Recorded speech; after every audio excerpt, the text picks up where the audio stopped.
So there's this scarcity mentality that dating sucks. Well, it's no, you're just not comfortable with yourself yet. Welcome to Bare Lifestyle, the podcast where we talk about taboo topics to make them normal and acceptable. I'm your host, Simona Spar, and I am so excited that you are here. We are about to get naked by stripping away insecurities, judgments, and all kinds of limitations to reveal the essence of who we really are bare.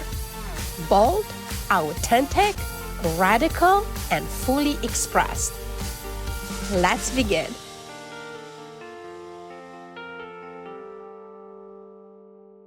I'm celebrating myself. I'm celebrating the beautiful guest that we have here today, Miss Tyron. We celebrate everyone who listens and watches this episode. So cheers, cheers. Cheers. Tea and water. I mean, I have some wine in the other room, so, if we need to get crazy, I can. Yes. And that could be too. Yes. Thank you so much for being here. Thank you for responding to this invitation. And I just want to have an open conversation and see where this is going to take us. Of course, focusing on kinks and BDSM practices and dating and because of the work that you are doing, and for those of us, you that listen, please open the show notes so you could follow all the websites and links and all the things to connect. I think I would like to get your perspective on how do we bring up the conversation about kinks and BDSM practices in dating space. Yeah, I love that question. And I think it's so important because, you know, BDSM and kink practices are often not really well known, right? Like it's a subculture. You kind of have to seek out that information in those spaces to know how things are done there, right? And obviously, I know on this podcast we talk about what's taboo, and I think some people are just scared to even go there, look into it, or really learn about it in a intentional way. Maybe you have a different perspective on this being in this world, but I feel like so many people have stereotypes of it, or what they know about from the media or friends, but few people in the, kind of above ground dating space, if you will, the day-to-day, everyday dating space really explore the BDSM or kink world. And I think that actually gives me an interesting perspective because I did explore that space before I was a dating coach. My best friend is Polly, and she's a sex therapist, and she kind of got me into that world when I was single. And ultimately, it wasn't really for me. But what I learned in that world is the thing that I think we're lacking so much in the regular dating space, which is there's so much more discussion and consent Yeah. and right? Like open Yeah. conversation about sex that Mhm. is just completely like not even thought about, I think, in a lot Yeah. of typical dating situations. Yes. Oh, thank you so much for saying that because I've been repeating myself over and over about, the main pillars in the BDSM practices, and I'm like, why are those the main pillars in BDSM? What are those not the main pillars in any relationship? Not Uh-huh. even only romantic relationship, because trust and communication, I mean, without trust and communication, like what kind of relationship do we have? With Right. our partner, with our lover, with our parent, with our child, regardless of the relationships, right? Right. So what I recognize from what you're sharing, you said you use the word world. And that's one thing that I want to break into this space because it's not separate from. Mhm. For example, once upon a time, I did a lot of work in LGBTQ space, and I've been on this panel, and I said, my mission is to dissolve the LGBTQ community. And people are like, what? But what I meant by that is like, why these people need a community? Because they're not feeling safe to be who they are. Totally. Mhm. So why do we have a BDSM world and Kingster community? Because they Yeah. are feeling judged and stereotypes, as you say, by those that don't understand. So they're Mhm. not feeling safe. Truth is, you don't know who is adopting BDSM practices and who is exploring and Right. expressing their kinks in their own privacy. Could be your neighbor, could be your It's aunt, true. could be the cashier or your favorite grocery store, right? Because Hmm. it's privacy. Yes. I like from your share another thing that I pick up, and correct me if it's not right. And I hear that a lot, even with people that I have in my space that I work with. It creates a different level of confidence and a different way of communicating and expressing our sexual desire. Will be Hmm. that accurate? Yes. I think that, and I think you're right to your point that the only reasons we create a kind of fake is the word that's coming to mind, separation, right? A false Mhm. sense of separation between Yeah. the different worlds is because it's almost like we have to put these boundaries up to say, okay, it's safe to talk about these things with these people in this space because you don't know that it's going to be accepted if you go on a date because you met someone, on Hinge. Are they going to Mhm. be okay with that? Are they not? My husband and I actually ended up having a conversation about those parts of our lives, but we Mhm. were like maybe 4 or 5 dates in, right? It took some building trust.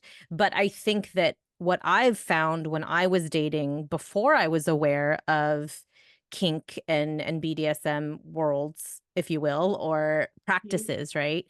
Is Mhm. and then what I think a lot of my clients struggle with is because we're not exposed to that. We haven't met people who speak that way or think that way, or we haven't tapped into podcasts like these. We don't know what you don't know, right? And so Right. I think what's happening is that people go and date and then they have sex or become physically intimate before they've built any trust with that person. And so they don't understand that they're skipping all these steps in a way, like I'm all for like there's this almost kind of like this dichotomy, right? You either have fun sex or you have sex in a relationship. That's how I think most people, who I interact with as clients and how I used to think before I knew about this stuff, think, right? So you can have casual sex where you don't know the person. It doesn't even matter. We're just having fun, right? We don't want to actually know anything about each other's lives personally. We don't Mhm. need to build any trust. We don't need to talk about anything important because we're just having sex, right? Mhm. Which is such Mhm. a crazy idea when you think about that that's one of the most intimate things you can do. And I think that there's this misconception that in the kink space or BDSM, and I'll just speak for myself, like before I was familiar, that that's how it is. It's strangers, you're not building trust, it's just when that's so opposite of what it's actually about, right? And Yeah. and so I think then people take this idea into dating, the dating world where, oh, I've gone on 2 or 3 dates with this person, I'm attracted to them, we've hung out a little, let's go have sex. And then Mhm. the next day they feel uncomfortable. They're not sure if the person's going to call. Maybe they get ghosted, right? Mhm. And they think this is normal and this is Mhm. to be expected. And this is why dating sucks, right? Yes, yes, yes. For someone approaching 50, like I'm just got tired of people saying it's so hard to date on this age. I'm like, no, it's actually really fun. It's really fun because I'm way more confident. I know who I am, I know what I want, and I also know how to ask for it. But I will shy away to have a conversation on the first date about, like, I don't care about your favorite color. That does not impact my relationship with potential Right. relationship with you. I do want to know what kind of lover you are. Are you into kink? Did you ever explore BDSM practices? What is your opinion about it? Because sex life in a relationship, it's a big component on the relationship. Hmm. And might not be as important for everyone, but it is a big component. It's no nor less important than talking about spirituality or how do you want to raise a family or Hmm. what Hmm. is your political view or all this big stuff. Yeah. And yes, there are people that says, "Oh yeah, let's talk about it," or people they're like, "Wait, what?" So I put it into the pile of natural selection. I'm just gonna be me. I'm gonna show up authentically, and people will naturally select themselves if it's a match or not. I love that Not way of gonna thinking make it about it. about I'm not going to make it about me. Like, oh my God, I should not say this because what if I scare him away? Well, I should scare him away now, not Absolutely. 17 years later. It's so true. And that's the biggest problem I see. And I think it's in relation to sex and just this basic idea of being your authentic self. People ask me, well, at what point in relationship should I start expressing my needs? Should I start like 3 months down the line? You know? I'm like, 3 months down the line, like, no, you need to start as soon as possible. And there's this idea that like expressing your needs is too heavy for when you're first dating. But to your Yes. point, like, well, that's why you're dating people who then there's this magic shift or they ghost after 3 months because you're not being authentic from the start. And that doesn't mean that you're being abrasive with your needs or you're um getting into really really heavy stuff the first date, but it does mean that from moment to moment, conversation to conversation, you are being authentic, you are being honest, you are not hiding a thought or opinion or feeling because of fear of what the other person's going to think. And I actually heard you say that on another one of your podcasts about, oh, dating's so much fun. And I mentally like checked it and I've been kind of going back to it as a reminder because the way you said it, when I know myself, when I feel confident, dating can be fun. Right. Yeah. And I think that's why, because I work with people who really struggle with feeling secure with themselves. And Mhm. so there's this scarcity mentality that dating sucks. Well, it's no, you're just not comfortable with yourself yet. And so to your original question, actually, Simona, which was how do they have this conversation? You know, Mhm. um, I think it's in the same way, like you said, about how do we talk about any important topic, right? And it comes back to that very thing, I think, is being comfortable with yourself, Mhm. Yeah. right? And knowing that you trust yourself first and foremost, and that's why you will be more discerning with who you're going to allow yourself to trust, whether that be with your feelings about spirituality or your political beliefs or your feelings about a family or your sex life. Right. Mhm. It's just one of those very, like you said, important components that when you're comfortable with yourself, you can bring up. Yes. Thank you for that. And maybe, probably, most likely, will be people here now, the audience thinking is like, yeah, but I did everything and I was authentic and I was like real. And yes, it's half of the equation because at the same time, in the same time, we have no idea what the other person is doing. Mhm. Did they show up authentically or did they just pretend being who, we see them be? So we have no control over that. So in the end of the day, it's like when I go to sleep to think, okay, have I been myself today on this date or in this conversation? I did my part. Yeah. So whatever's going to happen from here, if that person just ghosts me, I cannot make it about me. Right. I cannot make it about me because if I am authentic and honest, I have no idea what the hell happened in their life that they decided like, well, maybe I don't want to be caught, or maybe this is too much, or whatever. Like I can't live my life consuming myself with what happened in some stranger life because these are strangers. We just met them, right? Right. Yeah. It doesn't matter. So you said heavy topics. Let's jump into that. Like heavy according to who? That's a great question. You know, I don't think there's anything wrong with heavy topics, but I do think that there is something to be said about someone earning your vulnerability, right? Mhm. Um, Meaning that, especially, again, the type of people who I work with, vulnerability is very challenging for them, right? Mm. And so I don't think we should keep things surface by any means. People are always asking me like, what's a good topic for the first date? So what are things we should or should not talk about? Mhm, mhm, And I think, like most things I say, it comes down to your comfort level, right? If you're someone who, like for you, sex is really important, BDSM, like that is, there's no question, that's non-negotiable. I need to date someone who's okay with this. That's a perfectly acceptable topic for a first date, right? Or if for someone, politics is really important to them because politics can be really polarizing. But if you're someone who enjoys politics, and you want to know if this other person can hang and talk about politics and wants to, then sure, you can bring that up on a first date. Like you said, it might push them away. They may never show up, but you don't have control over that, right? Mm. Um, but I do think that, like, for me at least, and the way I coach my clients, part of just like trust is something that I believe can be built slowly, right? Mhm. And that should be built slowly, because when we look at relationships, at healthy relationships, what we're really looking at is patterns, right? Consistent Yes. patterns, right? How someone shows up. So just because, for instance, on a first date, they're wonderful and charming and all these things, like that's well and good, but do they continue to show up for you?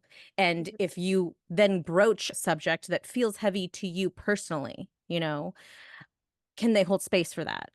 Are they Yeah. going to judge you? Are they going to be responsive? Right. And we can only really see that over time. Right. But when I mention heavy topics, like for instance, I'll have clients tell me, oh, I had a child die. And it's not that that's not something to bring up on a first date by any means, but like they'll lead with that, like on a dating app, for instance, and they'll kind of say it almost like, I have a lot of trauma from this situation. My child died. I have a lot of trauma.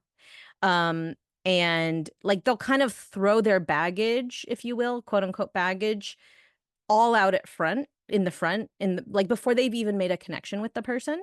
Mhm. Mhm. And the problem I see with that is just that by doing that, like they're almost doing it because they're almost preemptively waiting for the person to reject them based on that thing, Mm. right? Like maybe in the past, that was too big a deal or too heavy for the person they were with.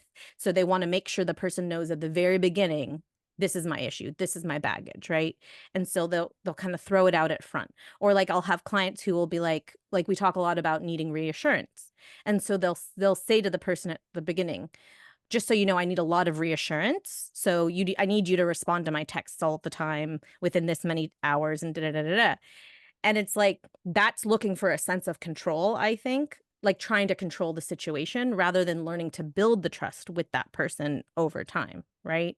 Mhm. And so Mhm. they'll kind of like bring up these things in the beginning as a way to test if that person is going to work for them. But what that's doing is that it's not allowing there to be any kind of organic connection built, because if that person's a stranger and you are just throwing kind of your baggage at them in the beginning, right? Or your wounds rather. I don't really want to call it baggage because we all have things, right? But like whatever your wound, The past. Yeah. the past, yeah, you're kind of just throwing it all in there up front, then you're not really building any kind of connection with the person, and they might just see you for those wounds, right? Rather than seeing who you are. And I think that there's such a difference when you've built a little bit of a connection with someone and then you slowly kind of unravel each other like an onion, you peel back the layers. And that to me is how real intimacy is built, because you've built an organic connection based on who you are right now, right? Who you are in the present moment. And from there, you kind of build deeper intimacy by revealing these layers. And that could happen on the first date, right? But I Yeah. think it's kind of the way you go about getting into those heavy topics, I think maybe is the difference. Versus, Yeah. like, is that person showing that they're responsive enough, trusting enough, that they're a safe space enough to reveal something like that? Because not everyone has earned the right to hear those things from you. Do you know what I mean? Yeah. I totally recognize that, and I want to thank you how beautifully you explain it. Uh, the audience that been here for the past 3 years since I started this, they're very familiar with my story, and I could watch myself, just taking myself as an example, like how I evolve into the dating space, because as someone that had quite a past and Yeah. started from like nobody needs to know, but then I published the book and now everybody knows the secret is Yeah. out, right? But going in a dating space, and I will make this joke, like, tell me about your past. I'm like, it's a best-selling book. You could buy it and read it. Let's have a drink now, Yeah, I right? love that. But the thing is, it took a lot of healing and a lot of confidence for me to own my past Mhm. and to don't be embarrassed of or feeling shame around and all that. So that's one Yeah. piece.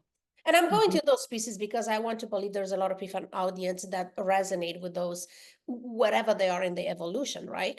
Yeah. And then I watch myself going in a space like, oh, I could actually talk about this because I own it. It's my past. I can't change it. I'm making no apologies for it. That's what happened, right? Yeah. And then I got really confident and I find myself oversharing to what Mm. you're saying is like, and then I like, wait a minute, where's the privacy here? Like, do this person need to know about my second marriage? And I could watch the reactions like, oh, have you been married before? Yeah, a few times. Ooh, right? Mhm. So it has nothing to do with my truth. It has to do whatever belief they have around that, Mhm. right? So then it's like, I cannot say when is the right moment and when is the right time. But what I learned from my own experience is like, okay, um, I'm out here talking about sex experiences and all that, but I'm keeping my privacy. I could talk Mhm. about what I've been doing and what I was experiencing, but you will never know with who.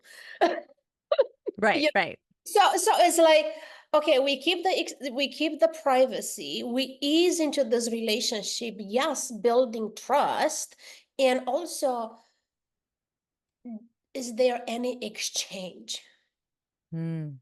right? Because if I'm the only one sharing Right. and I Mhm. don't learn anything about you, and I've been Right. in that marriage, little by little, I learned to retrieve, and I no longer feel safe to share. Right. Right. Yeah. So that is just like one-way street kind of situation. So Yeah. yes, owning the past, with which I think could only happen if we actually go through the healing process. And then Yes. everybody gets to decide what's the level of privacy that they need to not overshare. This is someone that used to overshare. Right. So Right. Right. And I love that. Thank you for explaining all that. And I think that, oversharing is an interesting way to talk about it because I too am an open book. I love talking about everything, And so and I'm very anti dating rules. But when people feel anxious, want rules, they want something to hold on to. So my one rule is asking yourself, am I comfortable with this mhm, in every situation, at every moment? That's the only rule because that will guide you to any answer you need, right? mhm, About what you should do for yourself. And so I think it's important to ask, okay, I'm oversharing, but where is that oversharing coming from? Right? mhm, Am I sharing this because I want to connect? Am I sharing this because I don't want to hide who I am and this is my honest answer? Or am I sharing this because I want to prove something to this person or myself? Right? right, So right, I right. think when you noticed you were oversharing, did you notice that maybe you were sharing something? All the above. Yeah. All the above for different moments, for different segments. Very, very, very well put. Yes. Yeah. Because, like, and even sharing the same thing could be for different reason in a different situations, right? For example, if I say, I've been married 3 times, like if somebody who says, like, do you ever consider getting married? And I said, at this point in my life, no. How come? I already been married 3 times and I learned this, and that. So that's not for me anymore. So it Yeah. could be like, okay, I'm explaining, it's an experience, right? Mhm. But if I'm coming from a place of like noticing something, some yellow, orange, red flags, and I'm like, dude, don't even try that with me. How would you know? Because I was not born yesterday. Mhm. I live Yeah. with 3 different men on 3 different continents. I learned some shit. Okay, so Yeah. don't take me like for a fool. So it's like I could talk about that information for different reason and different circumstances, and I've done it, all of them. So I appreciate you you break that down for what you try to prove, or what part of you is so scared that want to hide behind that information, or what part of you feeling safe to be vulnerable at such a level just for the intention of connecting with the other human, right? Right, right. If I get to Yep. pick and choose, which I don't, because life is life and life happen, that would be probably considered the healthy way of oversharing. As you know, if somebody says like, "Why did your first divorce happen?" I'm like, I don't want to have that conversation. Right. That's It's something like that needs what to be happened earned. decades ago has no relevance for where we are today, because I don't want you to judge me for the decision that I made when I first got married, that I'm no longer that person anymore. Right, right. So, But that might be very different if you ended up wanting to be in a relationship with this person and you pursue it, and, a year down the line or whatever, it comes up. At that yeah, point, they have earned that part of your past, right? Um, exactly. And yeah. exactly. And the language changes, right? Because then it's like, well, once upon a time, when I was young and skinny, uh, this what I was thinking. This where my belief were, so it's like even the way that I Yeah. speak about the event is different, because I really want to ensure that you understand that that's what happened back then, and that's not who I am today. So now, if you Mm. judge me for the decision that I made 30 years ago, this connection is just going to be broken, because Right. I was not born yesterday and I see what you're doing. Right, right. Yeah, it's a delicate balance, Yeah, of it's a dance. yeah, it's a dance, and so that's why I understand why people wanna gravitate to the rules, but I feel like when you have to gravitate to the rules, it's because you don't trust yourself, Yeah, right? you can have a set of rules and scripts and all the 1, 2, 3, 4, 5, and also come here and say, yeah, I've been out hunting. No, you won't. You Right, weren't. right, exactly, exactly, and I think that's why I always struggled when I was dating, because 'cause I'd hear all these rules and I'm like, "Well, what I'm doing isn't working, so I don't trust myself, but I don't like the idea of like, oh, don't sleep with them until this number date, or Right. like, I don't want to be rigid like that because that's also not who I am. So it's very hard for me to find my own authenticity when I was dating. And, kind of circling back, I think that that's such a beautiful thing about the BDSM and kink worlds is that you're encouraged to find that, right? It's on the table for discussion all the time, Right. you Right. know, in a way that you're not encouraged to necessarily when you're reading the dating rules, in this book, you know? Yeah. As simple as, hey, let's try this thing. So first of all, trusting the other person that I could bring this up without being judged or rejected or ridiculed or all the things, right? Mhm, And mhm. then, of course, like you go into the conversation, like open communication. How is it done? What are the details? What toys do we need? What the setting? We set up a BDSM scene, for example. So, what do we need? What is the roles? How do we step into those roles?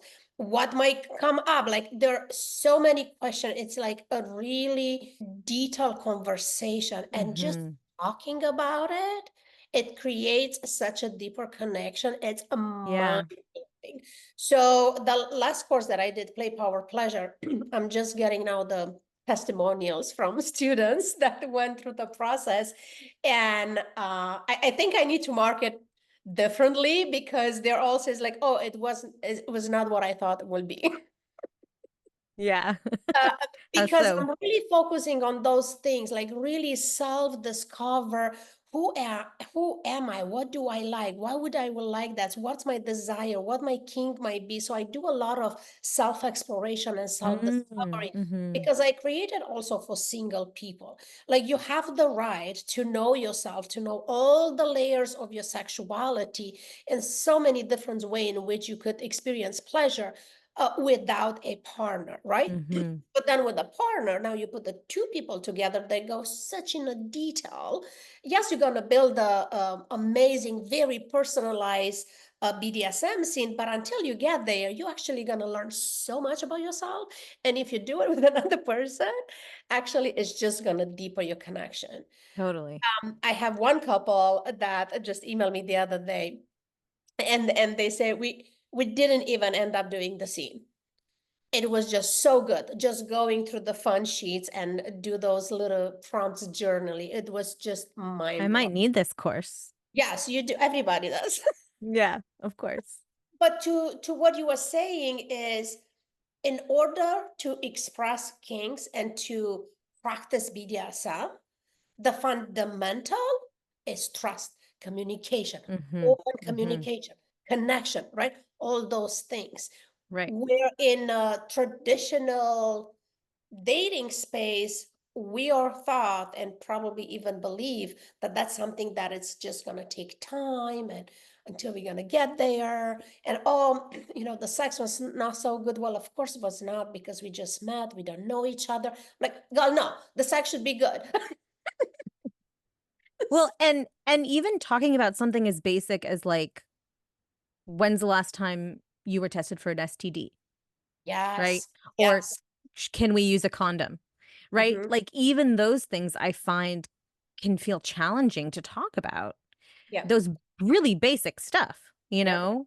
And so I would love there to be some form of education for people who are in the traditional dating space, but to take these fundamentals from the BDSM and kink space of trust and communication and be able to talk about them sooner. Because I do think if, okay, you're going into a third date with someone, you decide you want to have sex with them, but you stop and have that conversation first, mhm, even on that basic level, then you are going to create a deeper connection, yeah, more trust than you would have otherwise, whether or not you end up doing a kink scene or not. yeah, yeah, yeah. Yeah. Or just let it be a natural selection. If it's a no, it's a no. If it does, I had a Yeah. man actually tell me this when I asked for condom, right?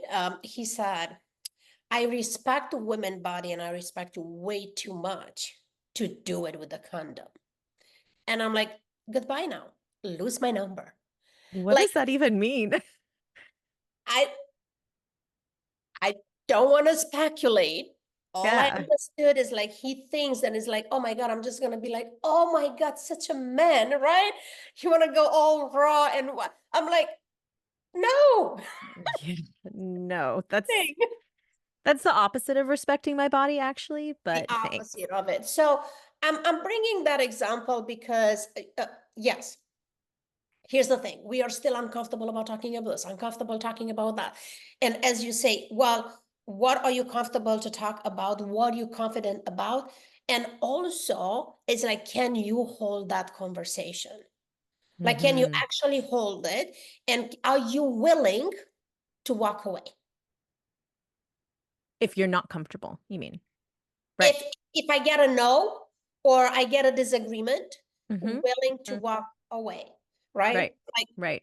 get up in the middle of the dinner. I'm like, no, thank you. You do not get to tell me how to live my life.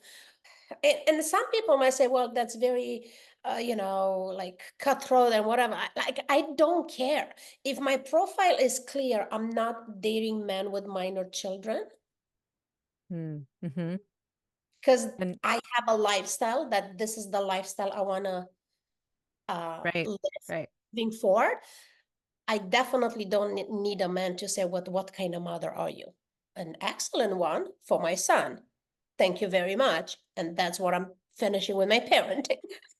Right. Right. Uh, wonderful man, wonderful man. But I'm like, no, I'm willing to walk away. Right. Well, that's a non-negotiable for you and you're clear on it. So Exactly. So what are the comfortable topics? What are the heavy topics? And what are the non-negotiable? And I I think we need to start with that. Like, what are mm, my non-negotiable? yeah. Yeah. Because if I'm solid, like, what are my non-negotiable in my, this is a little bit like, uncomfortable, this is comfortable, this is whatever. But if I know what my non-negotiable are, I could navigate through that as the relationship go Absolutely. right. Yes. Yes. Mm, Well, mm, I think it's really important, I was a matchmaker for a while and the thing that Oh, we had. fun. Yeah, sometimes fun, sometimes not fun. Mainly, it depends on the client, right? It would Right. depend on, because, when you're coaching someone, there's an openness to knowing that you're guiding them versus with matchmaking, people don't always want to be coached, but they need to be coached, Mhm. Mm. you know, They're not coachable, that's the thing. but they're not coachable. So it makes it I like see what you're they saying. think Yes, they think they're like ordering a person the way you order something on Amazon. yes, yes, yes. And so that can be challenging, but I did learn a lot in That's helping funny. They people. order a person. That one of our matchmakers used to call it, this is not build a bay, like build a bear where you can like I mean, that would be incredible if Also, I I'm always going wanted to to do that, but www.god.com. Here's my request.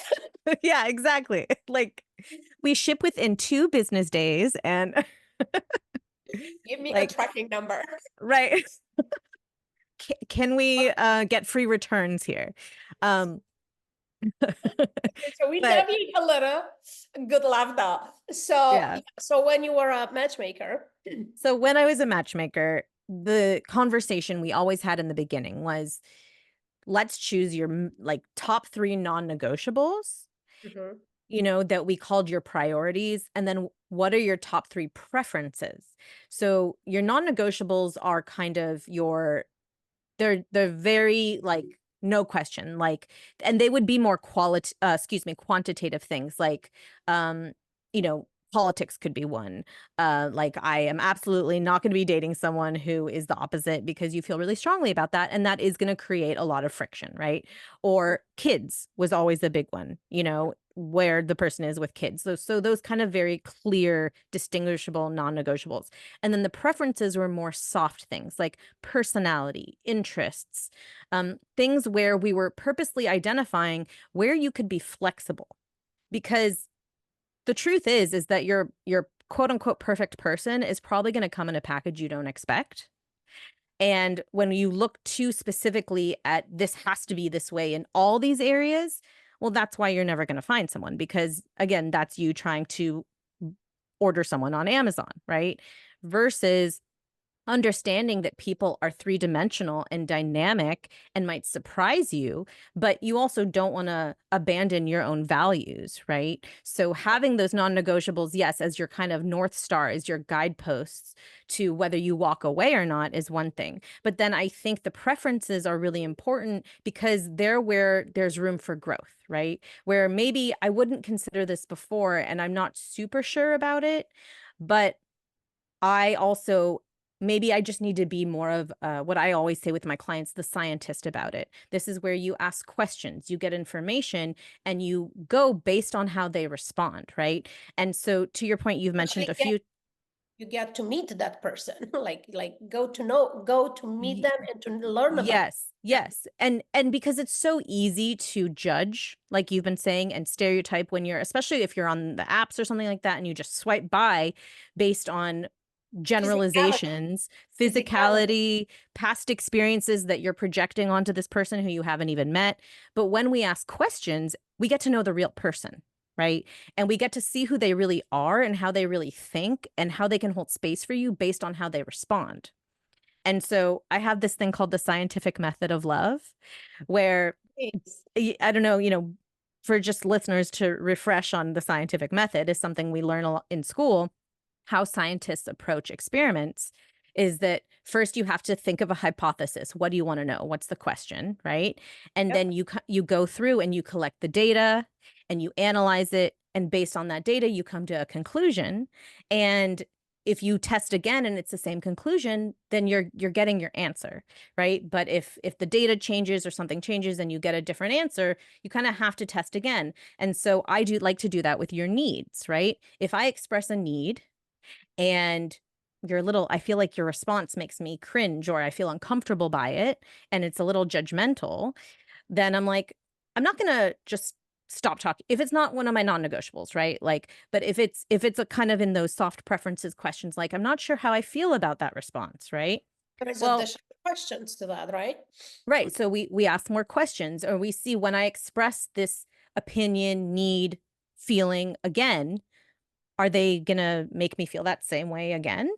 Mm-hmm. and if someone makes you feel that way, I say up to 3 times, then like, this person can't hold space for me. This person is not my person, it's a no, and at that point, yeah, you need to be willing to walk away, right? Yeah. And the problem when people are insecure is that they make excuses for people, or they think maybe I wasn't saying it correctly, or maybe, like, they don't feel confident enough with themselves to be able to judge the situation in a way that is discerning, or from a place of confidence for themselves, right? So they don't trust themselves to determine if someone is a safe space or not. But if you are learning to confidently express your needs, then you are able to then determine if someone can meet those needs. And if they are repeatedly not meeting those needs, no matter how big or small, right? Like, for instance, even just like trying to plan a date and figuring out where you want to go to dinner. If that person is constantly, saying, well, I don't want to go where you want to go, or I don't want to come to your area, right? And they do that repeatedly, like, that's not okay. They're not trying to meet you in the middle, right? Even if it's a small thing. Yeah. You know what I Yeah. mean? Well, I'm on a place that I don't want to try to meet in the middle. I'm on a place like I need my man to court me and make the most effort on planning, on making reservation, and allow me to be a woman and receive all that. So that's one thing.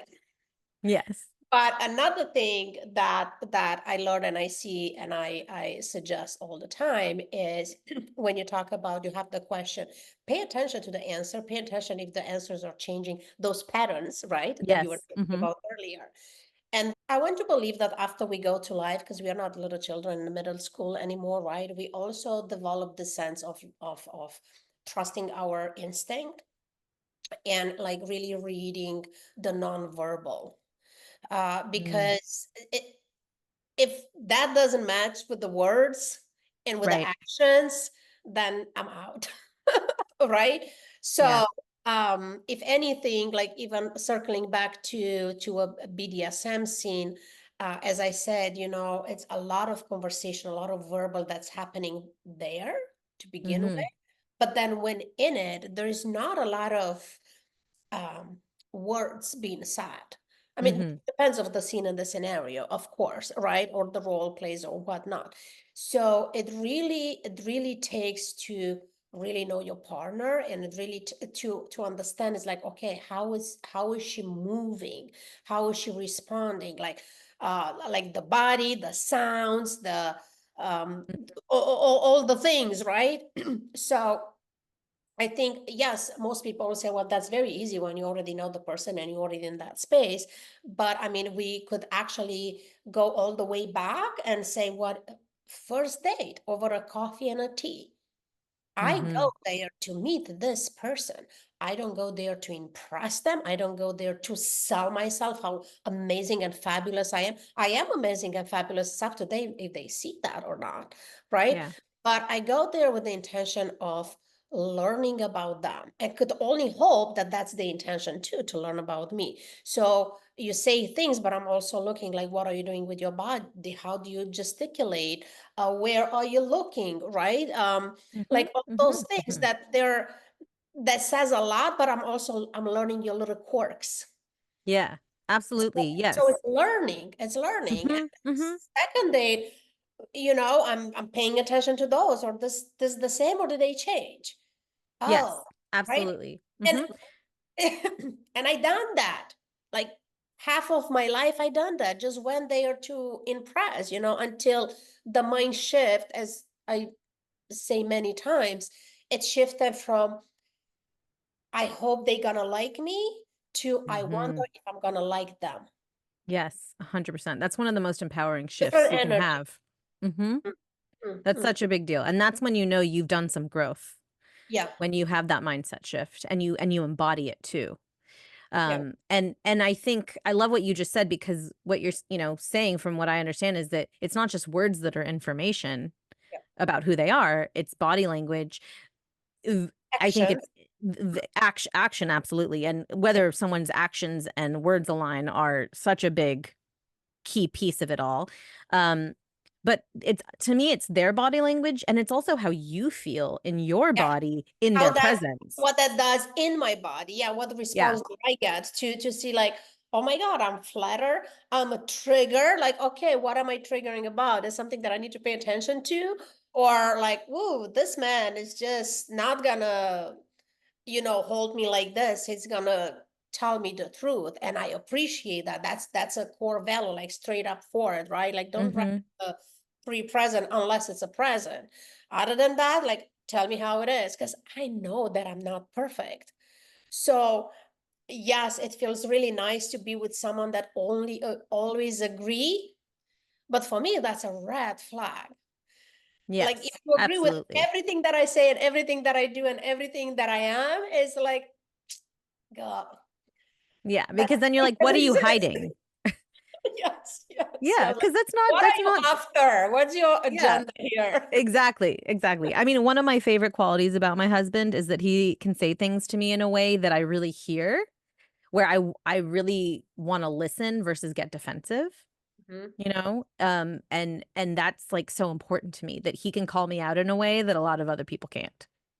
Well, he knows how to talk with you because he knows you, but also it's also an evidence of the work that you done, so you know how to receive it, to Yes. actually stay in it and receive it with appreciation and like and have a response instead of having a reaction. Like that's been I work a lot on that. Yeah, thank you for Because saying like that.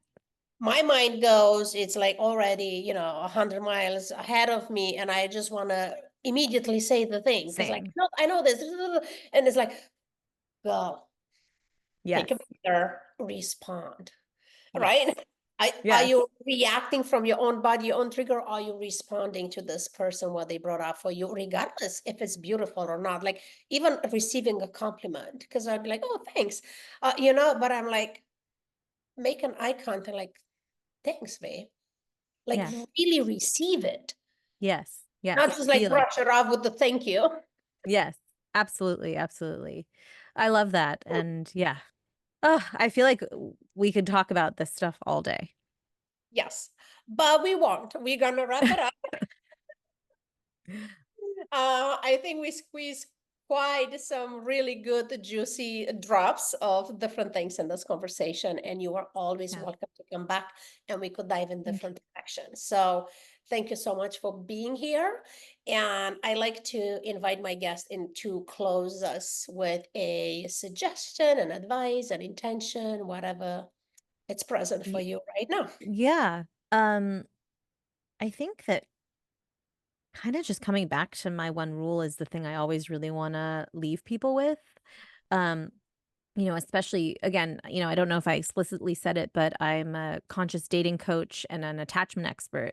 And so I'm always working with people who struggle to feel comfortable with themselves, who didn't learn to validate themselves. They're always seeking outside validation, Mhm. which I think is a lot of, we haven't named that necessarily today, but that's so much of what we've been talking about, the ability to walk away, the ability to say, what am I looking for in them versus what are they going to think of me, right? All of that is shifting the perspective to being able to validate yourself. And everything really flows from that space, being able to establish a relationship of trust and love with yourself. And, I think that those are very quotable things. And when I was single and confused and didn't understand why I was attracting all these very toxic people, um, that never really made sense in my head. Like, oh, give yourself the love you want. Like, what does that mean? Or the first relationship that matters is yourself. And I think when you start to really do this work, you realize like we have a living, breathing relationship with ourselves. And every time that we speak up for ourselves, or we speak our truth, or we set a boundary, or honor what we feel comfortable with, we're telling our subconscious, you are worthy of this. You Yep. are worthy of this. And that is what shifts your energy when you are dating. That is what attracts the right people or the wrong people. And so if there's any relationship to really worry about, it's the one with yourself. And you can practice that in relation to people in your life right now, right? Are you setting boundaries with people in your life? Are you people pleasing with people in your life? Because each time you do, you're chipping away at that relationship with yourself.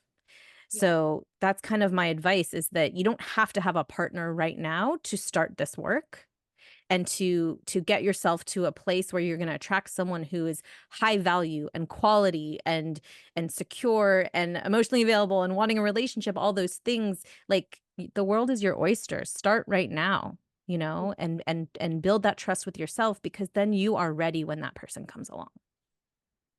Yes. Here's what I'm hearing. Date yourself first to get Mm, yourself ready for that person that you envision to be in your life. So thank you so much for that. yes. I am 100% sure there are people here that needed to hear that. So thank you. Thank you, Simona. Bye, everyone. Yes. Bye. And this is where we landed. Thank you so much for tuning in today. I hope you are feeling inspired, empowered, and just a little bit more Bear. If you enjoyed the show, make sure to leave a review to let me know. For more Bear experiences, go to simonaspark.com/bear and follow us on Instagram at simonasparkworld. I can't wait to have you back. Until then, be Bear. Bold, authentic, radical, expressed. See you next time.